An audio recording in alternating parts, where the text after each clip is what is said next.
25 al 34, no sin antes poner esta parte central del culto en la mano del Señor. Oremos. Señor y Padre, venimos delante de ti como pueblo que se torna a tu alrededor para recibir la enseñanza que tienes para nosotros en esta mañana. Padre, porque así te ha agradado, Señor, de que conozcamos tu voluntad, conozcamos tu voluntad revelada a través del estudio de tu palabra. Y te pedimos, Señor, que en esta mañana, en la lectura y en el estudio de ella, nos hables a nosotros, Señor, por tu Santo Espíritu, y nos redargullas, nos corrijas y nos guíes a la santidad, Señor. Guárdanos en Cristo Jesús. Amén. Bien, entonces tuvimos la primera lectura, Marcos 21 al 24, ahora tendremos Marcos 5 del 25 al 34. Dice así. Vamos a hacer esta lectura en el nombre del Padre, del Hijo y del Espíritu Santo. Pero una mujer que desde hacía 12 años padecía de flujo de sangre y había sufrido mucho de muchos médicos y gastado todo lo que tenía y nada había aprovechado, antes le iba peor. Y cuando oyó hablar de Jesús, vino por detrás entre la multitud y tocó su manto, porque decía: si tocare tan solamente su manto, seré salva. Y enseguida la fuente de su sangre se secó, y sintió en el cuerpo que estaba sana de aquel azote. Luego Jesús, conociendo en sí mismo el poder que había salido de él, volviéndose a la multitud, dijo: ¿quién ha tocado mis vestidos? Sus discípulos le dijeron: ¿ves que la multitud te aprieta y dices: ¿quién me ha tocado? Pero él miraba alrededor para ver quién había hecho esto. Entonces la mujer, temiendo y temblando, sabiendo lo que en ella había sido hecho, vino y se postró delante de él y le dijo toda la verdad. Y él le dijo: hija, tu fe te ha hecho salva, ve en paz y queda sana de tu azote. Mientras él aún hablaba, vinieron de casa del principal de la sinagoga diciendo: tu hija ha muerto, ¿para qué molesta más al maestro? Pero Jesús, luego que oyó lo que se decía, dijo al principal de la sinagoga: no temas, cree solamente. Y no permitió que le siguiese nadie, sino Pedro, Jacobo y Juan, hermano de Jacobo. Y vino a casa del principal de la sinagoga, y vio el alboroto y a los que lloraban y lamentaban mucho. Y entrando les dijo: ¿por qué alborotáis y lloráis? La niña no está muerta, sino que duerme. Y se burlaban de él. Mas él, echando fuera a todos, tomó al padre y a la madre de la niña, y a los que estaban con él, y entró donde estaba la niña, y tomando la mano de la niña le dijo: Talita cumi, que traducido es: niña, a ti te digo, levántate. Y luego la niña se levantó y andaba, pues tenía 12 años, y se espantaron grandemente. Pero él les mandó mucho que nadie lo supiese, y dijo que se le diese de comer. Bien, aquí vemos en lo que hemos leído del 21 al 34, al 43, perdón, del 21 al 43, dos casos.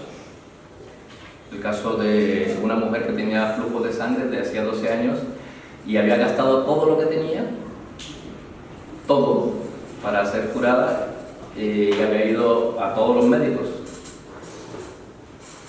y no había sido curada, antes iba a peor. No sé si la sanidad pública en ese momento estaba bien, pero el texto está diciendo que estaba totalmente desahuciada y no había manera, ni los médicos tenían la posibilidad de curarle.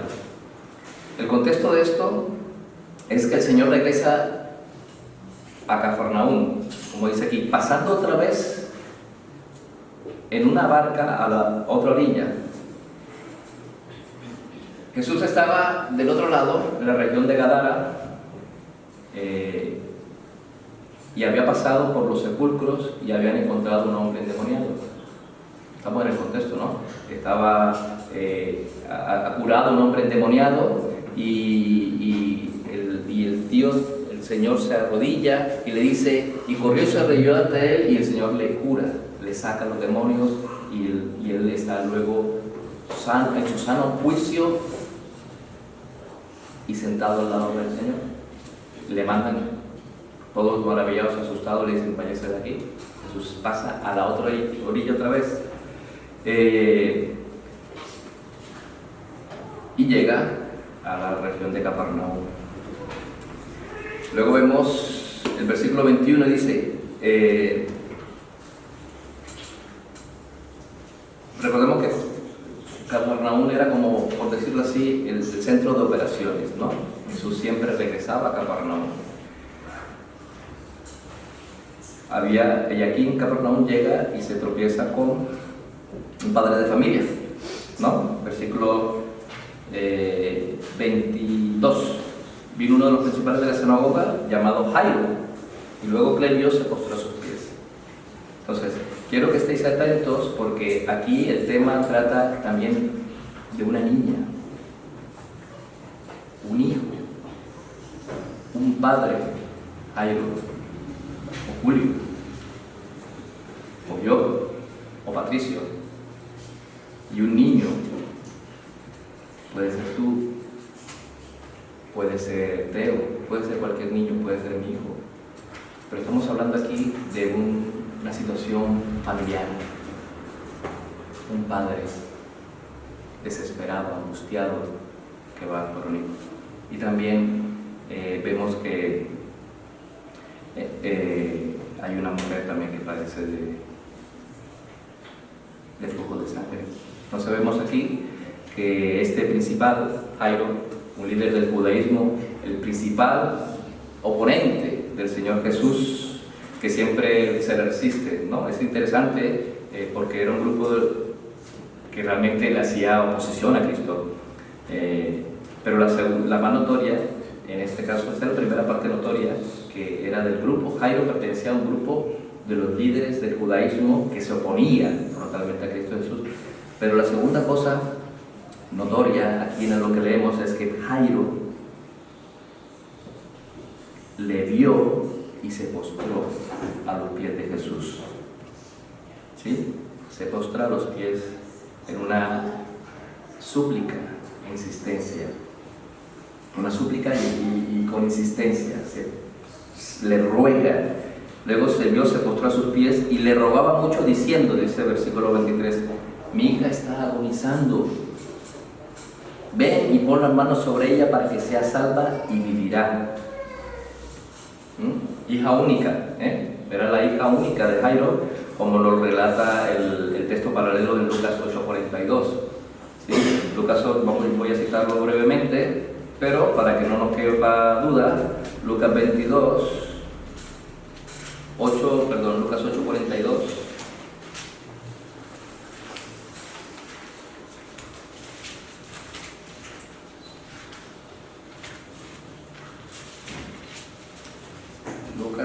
8:42. Porque tenía una hija única, como de 12 años, que se estaba muriendo, y mientras iba, la multitud le oprimía. Entonces Jairo tiene una hija única que está agonizando, va como principal de la sinagoga, ¿sí? La persona que tenía conocimiento de la palabra del Señor, reconoce la autoridad de Jesús y va y se postra a sus pies. Y le rogaba mucho diciendo, mi hija está agonizando, ven y pon las manos sobre ella para que sea salva y vivirá. ¿A quién se quiere más sino a los hijos? Los padres amamos a nuestros hijos. Así crean que estamos en contra de ellos, y esto nos hace a los padres muy vulnerables, porque tenemos tantas preocupaciones por nuestros hijos Pero la más importante de las preocupaciones que tenemos nosotros sobre nuestros hijos es su vida espiritual. Nos debe preocupar que vaya en contra del Señor. Los padres que ya hemos vivido algo más, sabemos las dolorosas consecuencias de ir en contra del Señor. Volvamos al texto. Jairo se postró y cayó. Es sorprendente, ¿no? Un principal de la sinagoga, del grupo que se opone a Cristo Jesús, se postra y cae. Cayó reconociendo de esta forma la alta dignidad del Señor, versículo 22. Y presenta una súplica, versículo 23. Y rogaba mucho diciendo, rogaba mucho, o sea, intensa, insistente. Y era insistente porque su hija única estaba agonizando. La segunda característica de esta súplica, la primera la insistencia, la segunda era la seguridad de Jairo.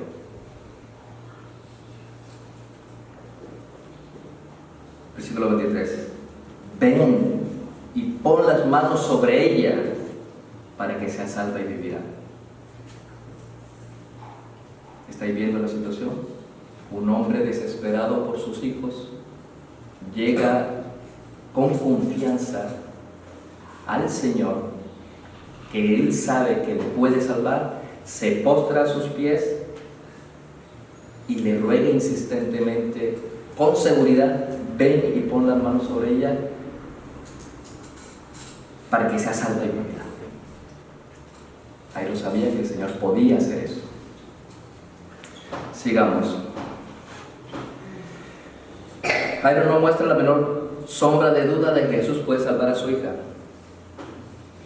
Fijaos que Jesús estaba rodeado hasta el punto que era difícil de colarse hacia él, ¿no? Pero él ya sabía lo que podía hacer Jesús, y sin dudar va a Jesús para buscar que intervenga por su hija.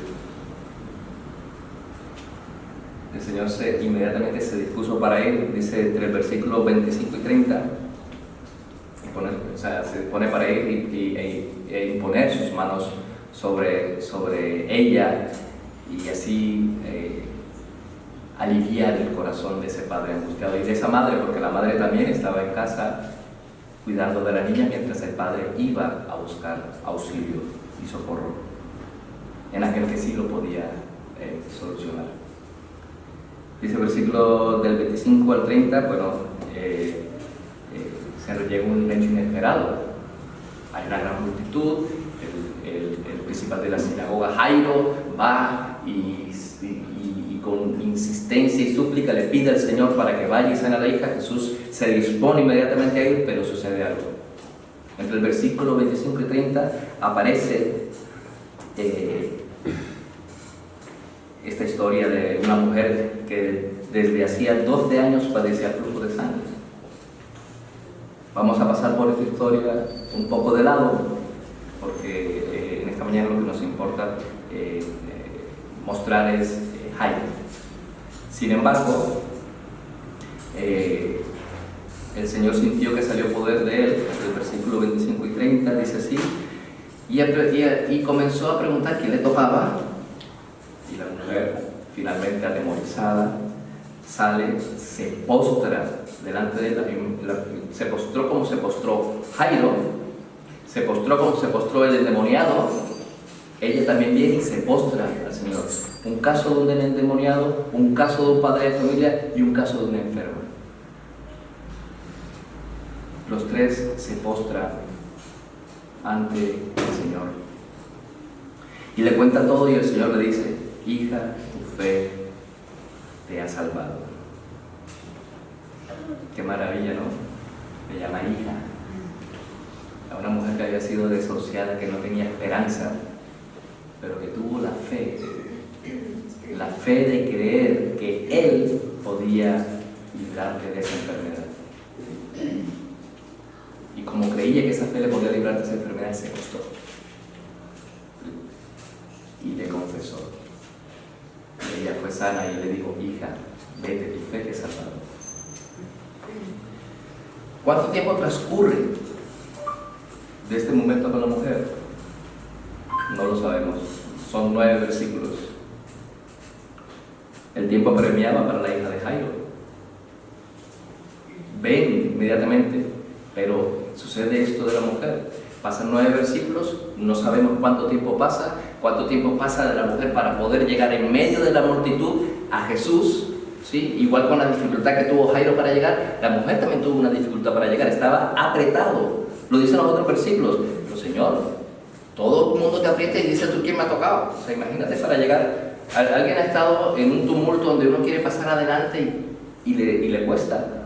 Ahora imaginaos alrededor de Jesús. Cada minuto que pasaba era oro. Era necesario que Jairo, era una emergencia, ¿no?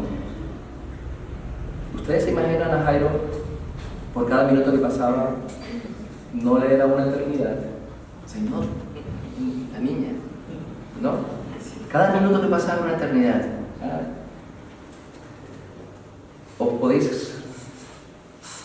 ¿Os habéis puesto a imaginar lo que vosotros, padres, haríais en esta situación? En mi hija, en la vida de mi hija la que está en peligro, es urgente. Esta mujer puede esperar un poco. Ya ha esperado 12 años. Podría esperar un poco más. Mi hija se muere, es mi hija única. Señor, cada minuto que pasa es importante y vamos. Eso creo que es lo que nosotros hubiésemos hecho en esta situación. Pero mientras Jesús atiende a esta mujer, llegan noticias de la casa de Jairo informándole de la muerte de su hija. Si esta señora no hubiera ocupado al Señor, mi hija estaría viva. ¿Sí ven? ¿Os ponéis a pensar en Jairo? Le interrumpen a aquel que le puede salvar una señora durante un tiempo que no lo sabemos. Sin embargo, mirad la falta de tacto y de consideración.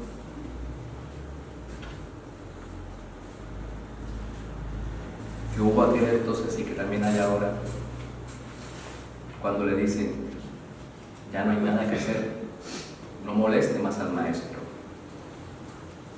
El texto no dice lo que sintió Jairo, Si el Señor no se hubiese detenido, si esta señora no lo hubiese interrumpido, pero si muestra la reacción de Jesús. No muestra la reacción de Jairo, pero sí muestra la reacción de Jesús. Vamos a leerla.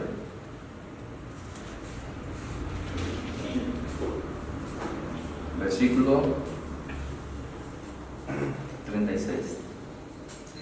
35-36. Mientras él aún hablaba, vinieron de casa del principal de la sinagoga diciendo, tu hija ha muerto, ¿para qué molesta más al maestro? Pero Jesús, luego que oyó lo que se decía, dijo al principal de la sinagoga, no temas, cree solamente.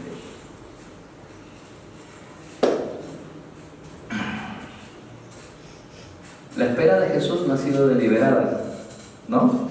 La historia tiene ciertas semejanzas con el caso de Lázaro, ¿no? La historia de Lázaro en Juan 11, del 1 al 44, que está enfermo cuando se dio aviso a Jesús, pero que muere antes de que éste llegue, aunque Jesús dice que no ha muerto, sino que duerme, ¿no? Sorprende la actitud que asumen los que traen la mala noticia de la muerte de la niña, pues expresan que no es necesario seguir molestando al maestro. Le dicen didáscalos. O sea, creo que lo hacen. Es dudoso que muestren más preocupaciones por Jesús que por Jairo. La preocupación tenía que ser Jairo. El dolor de la muerte de su hija mientras iba a buscar ayuda, pero vienen y dicen no moleste más al maestro. Parece como sarcasmo, como burlesco, ¿no? Lo cual coincidiría con las burlas que posteriormente Jesús va a recibir en casa de Jairo, versículo 40. Vamos a leer el versículo 40. Y se burlaban de él, mas él echándolo fuera a todos, tomó al padre y a la madre de la niña. Versículo 40. En medio de la gran conmoción emocional de Jairo, Jesús le consuela. No temas, cree. Cree solamente. Jairo, por supuesto, estaba preso del temor, porque todos los esfuerzos que había hecho para salvar a su hija fue en vano. Pero el Señor nos ofrece una salida a ese temor. Vosotros, hijos, tenéis unos padres que se preocupan por vosotros. Unos padres que os aman, así como Jairo amaba a su hija, y se metió en medio de la multitud y arrasó, y llegó a Cristo Jesús para poner una súplica por aquel ser que amaba, que era su hija. ¿Os habéis puesto a pensar, vosotros hijos de esta congregación, que tenéis unos pedazos de padres que darían su propia vida por vosotros?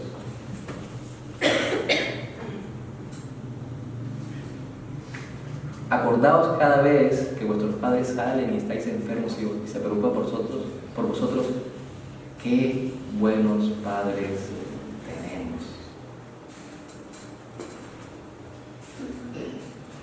Amamos a nuestros hijos, no pongáis en duda eso. Jesús le ofrece una salida a este temor de Jairo, un antídoto para este temor. Cree solamente. El texto dice, sigue creyendo con la fe que ha venido a mí. O sea, esto es un aoristo, es una palabra que le dice, continúa creyendo. O sea, de la manera como Jairo fue e interrumpió en medio de la multitud, llegó al Señor con fe y con una seguridad. Le dice, tú continúa creyendo. No prestes atención a lo que han dicho estos. ¿Creer en qué o en quién? La relevancia de la fe no es la fe en sí misma, sino en el objeto de esta fe. ¿En quién está puesta nuestra fe? En el Evangelio. Como dice el mismo Marcos, ¿no? Marcos 1, 14, 15. Marcos 1, 14, 15 nos dice algo acerca de esto. Dice, después que Juan fue encarcelado, Jesús vino a Galilea predicando el Evangelio del reino de Dios, diciendo, el tiempo se ha cumplido y el reino de Dios se ha acercado. Arrepentíos y creed en el Evangelio. Cristo es el Evangelio. No es creer por creer, es Cristo el Evangelio. Jairo no creyó porque creyó. Jairo creyó en Cristo, que él podía levantar a su hija enferma, pero muerta mientras atendía a una señora. Y Jesús le consuela, no temas, sigue creyendo, sigue creyendo. El antídoto contra el temor no es creer por creer, sino creer en el Evangelio. Cristo es el Evangelio. A veces nos llega el temor, cualquier temor. El Señor nos manda que creamos en Él, en el Evangelio, su gracia, soberanía, de creer que Él es nuestro Salvador. Mantén esa misma confianza con la que llegaste a mí, le dice Jairo. Continúa creyendo que yo sí puedo salvar a tu hija. Jesús no le da la oportunidad a Jairo de que reaccione, ¿sí? Porque el texto cuando dice, en versículo 36, pero Jesús, luego que oyó lo que se decía, dijo al principal de la sinagoga. Jesús oye lo que dice nosotros que viene de la casa de Jairo, y él viene e inmediatamente, antes de que Jairo reaccione, le dice a Jairo, no temas, cree solamente, ¿no? Pero Jesús dice, cuando dice aquí el texto en español, luego que oyó, el texto griego es parabú, o sea, ignorando lo que decían, vienen y dicen esto, tu hija ha muerto, no moleste más al maestro, y Jesús, ignorando lo que decía, le dice a Jairo, no temas, tú crees. Las palabras de los que vienen de casa de Jairo, Jesús toma la iniciativa en esta acción, ¿no? Jesús desoye las palabras de la muerte de esta niña. Me invita a Jairo a no temer, a tener fe. La multitud que se agolpa alrededor de Jesús continúa presente, por lo que da instrucciones para que no le sigan, ¿no? Solamente Pedro, Jacobo y Juan, hermana de Jacobo, ¿no? Además del elemento práctico de que no cabrían todos en la casa, ¿no? Pero fijaos en esta situación, ¿no? En determinados momentos del ministerio del Señor, hacerse acompañar de un número reducido de sus discípulos era lo habitual, ¿no? En el monte de la transfiguración, en Marcos 9, 2 al 13, la reflexión acerca del fin, previa a la pasión, capítulo 13, versículo 3 al 37, y la oración en el huerto de Getsemaní, capítulo 14, versículo 33 al 42. O sea, el Señor siempre llama aparte un grupo reducido, ¿no? En este caso llamó a Jairo, a su madre, mandó afuera las plañideras. Hay que recordar que las plañideras era costumbre en Israel de cuando se moría alguien, eran personas profesionales que iban a hacer alboroto y a llorar por el muerto en vez de consolar al padre o a la madre o a la familia en sí, ¿no? Entonces eran plañideras profesionales. Por eso a Jesús le llama mucho la atención ¿qué pasa aquí? La niña no ha muerto, solo duerme, ¿no? Pero fijaos en la determinación de Jesús, que contrasta con la desesperación evidente en casa de Jairo, ya por el alboroto, ¿sí, no? Entonces veamos el versículo 40. Versículo 40 dice así, y se burlaban, 39 y 40, y entrando les dijo, ¿por qué alborotáis y lloráis? La niña no está muerta, sino que duerme. Y se burlaban de él, mas él, echando fuera a todos, tomó al padre y a la madre de la niña y a los que estaban con él, y entró donde estaba la niña. Fijaos, se nota que Jairo tenía una posición económica bastante privilegiada, porque Jairo, además de entrar a la casa, luego entran a la habitación de la niña. Por norma, por costumbre en aquel tiempo, era una sola habitación donde dormían todos. ¿Sí? En este caso está la sala y está la habitación. Está donde llegaban, estaban todos lamentando, y todo esto. El Señor los saca afuera y le dice cuál es el alboroto, porque la niña está dormida, ¿no? Y vemos que hay una situación económica acomodada en el caso de Jairo. Jesús le dice que duerme. No corresponde a la realidad. Lo que Jesús ve no se corresponde con la realidad como nosotros la vemos.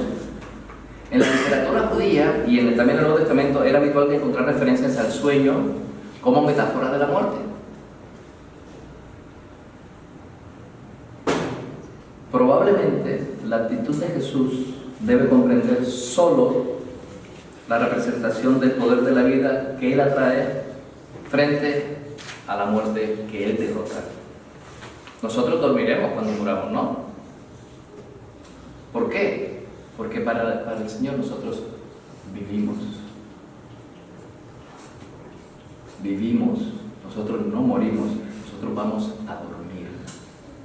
Y si entendéis lo que significa la palabra cementerio, que sepáis que la palabra cementerio significa dormitorio. Entonces, cuando paséis por por un cementerio, acordaos de esa palabra. Los cristianos no morimos, dormimos, porque sabemos que hay un Dios, como hemos dicho en el estudio de la escuela dominical, que resucita, el poder de la resurrección. Yo soy la resurrección y la vida. El que cree en mí, aunque esté muerto, vivirá. Amén. Qué hermoso. Jesús es el único que no ve a la niña muerta e invita a los que están con él a compartir la misma esperanza, la misma fe. Frente al sarcasmo de los que anunciaron a Jairo la muerte de su hija, Que no se moleste más al maestro y las burlas de cuantos le escucharon afirmar que la niña dormía. Jesús va a hacer evidente una vez más el poder que posee de parte de Dios sobre el mal e incluso sobre la muerte. Jesús atiende la petición inicial de Jairo. La petición inicial de Jairo, ¿sabéis cuál es? Versículo 23. Y le rogaba mucho diciendo: mi hija está agonizando, ven y pon las manos sobre ella para que sea salva y vivirá. Pone su mano sobre la de la niña para darle la orden de levantarse. Es habitual en Jesús que por medio del mandato de su voz se produzca el milagro. En esta ocasión, Marcos, el evangelista, recoge la orden de Jesús en arameo, su idioma materno y de comunicación habitual. En ese momento se comunicaba habitualmente en arameo. Jesús, ¿no? El idioma materno de Jesús en ese momento. Jesús le dice a la niña unas palabras nada mágicas y misteriosas en sí mismas. Pues talita cumi es la mera orden a la niña de que se levante. O sea, no son palabras mágicas, no hay palabras ocultas y extrañas que menciona el Señor para producir y generar ciertos milagros. No es la palabra en sí misma, es Cristo Jesús el que está dando la orden. Por más que el milagro refleja la vuelta a la vida de esta joven, el poder reside pues en Jesús y no en fórmulas mágicas secretas. Esto aquí no vamos de gnosticismo, aquí estamos hablando del poder del Señor para resucitar, para sanar, para dar vida. Voy a hacer un paréntesis. Anoche estaba leyendo un libro de Calvino, el comentario de los Evangelios, The Harmony of the Gospel, la armonía de los Evangelios, y él está comentando que muchas veces nuestra fe y nuestro conocimiento es tan estrecho y nuestra actitud, nuestra falta de fe es tan estrecha que no permite que fluya la gracia de Dios en medio de nosotros. Debemos ser más abiertos, debemos creer que el Señor puede hacer cosas maravillosas. Volvamos al texto.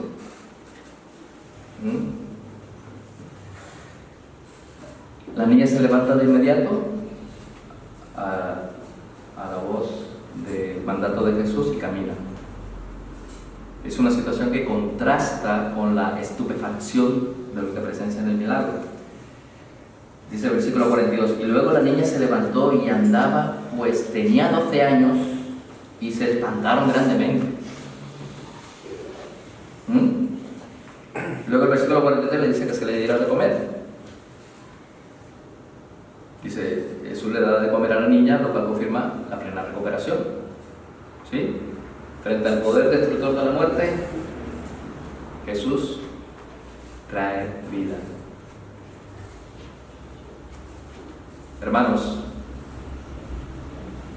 en el capítulo 5, cuando Jesús pasa de Gadara a Capernaum, vemos a un hombre endemoniado, un hombre de dificultades, que dormía entre los sepulcros porque lo tenían por loco, por un endemoniado. Nadie quería contactarse con él. Y el Señor lo sana.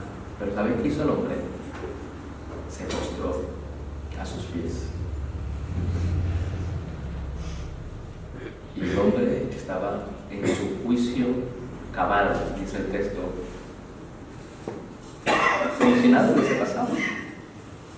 El Señor obró el milagro de librar de esas cadenas de pecado de los demonios, porque el Señor puede hacerlo. Vemos a una mujer que gastó todo su dinero y visitó a todos los médicos y perdió, estaba desahuciada, estaba desesperada, y el Señor le sanó. ¿Pero por qué le sanó? ¿Qué hizo la mujer para llegar al Señor? Hizo lo imposible, se postró luego ante Él. Una mujer que se postra ante el Señor. Un hombre pecador como todos nosotros se arrepiente y el Señor le libra de ese pecado y es vuelto a su cabal. Y el hombre fue a predicar y a proclamar por todos lados. Él le decía: Señor, llévame. Pero no, tú ve y proclama la maravilla que Dios ha hecho contigo. Y en esta mujer también: hija, vete, tu fe te ha salvado. En los tres casos, incluso en el de Jairo, hay fe. Y también hay humillación. Hay un padre que ama a su hija única, y hace todo lo posible para que la salve. ¿Y qué hace este hombre? Se postró también delante del Señor. ¿No es Dios Padre un buen padre? ¿No hará Dios todo lo posible para cuidar de sus hijos? ¿Habéis experimentado alguna vez el amor del Señor? ¿Habéis experimentado alguna vez el gozo que da confiar y creer en ese Dios? ¿Os habéis planteado humillaros y postraros delante del Señor por vuestro pecado, por vuestra enfermedad o por la situación de algún familiar? ¿Lo habéis hecho? Vamos a llegar aquí al final, vamos a tener una conclusión y dice así: si tienes temor, ten fe en Jesús, póstrate si estás en enemistad con Dios, si padeces una enfermedad por largo tiempo o si es un familiar que está sufriendo. No temas, confía en Jesús.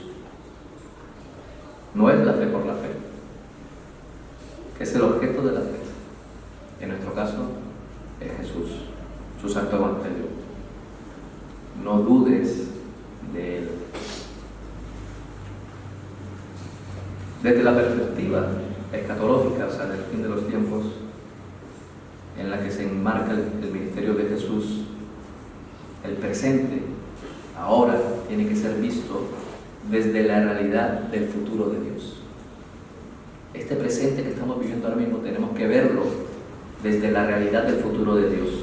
Por tanto, la muerte no resulta ser el final de la vida, pues la fe en Jesús culmina en la certeza de la vida eterna. Amén. Tendremos vida eterna. Nos gozaremos en la eternidad con el Señor. Alabaremos, cantaremos y glorificaremos a nuestro Dios, porque Él dijo que el que comenzó su obra la terminará en el día de Jesucristo. Gloria a Dios. Para ello es necesaria la fe en Jesús. Por más que ésta pueda ser motivo de burla, como vimos al principio, es la esperanza de la vida sobre la muerte. Jesús es la esperanza de la vida sobre la muerte. Gozaos, humillaos delante de Dios. Si estuvieses en cualquier problema, por muy grande que sea, humíllate y el Señor te sanará. Si tuvieses la enfermedad que tuvieses, humíllate y el Señor te cuidará. Muchas veces nos la pega y Él tiene sus propósitos. Y si tienes un familiar, en este caso, con el caso de una hija, confía, no temas, confía en el Señor, que Él hará lo que tiene que hacer. Amados hermanos, vamos a dar por concluido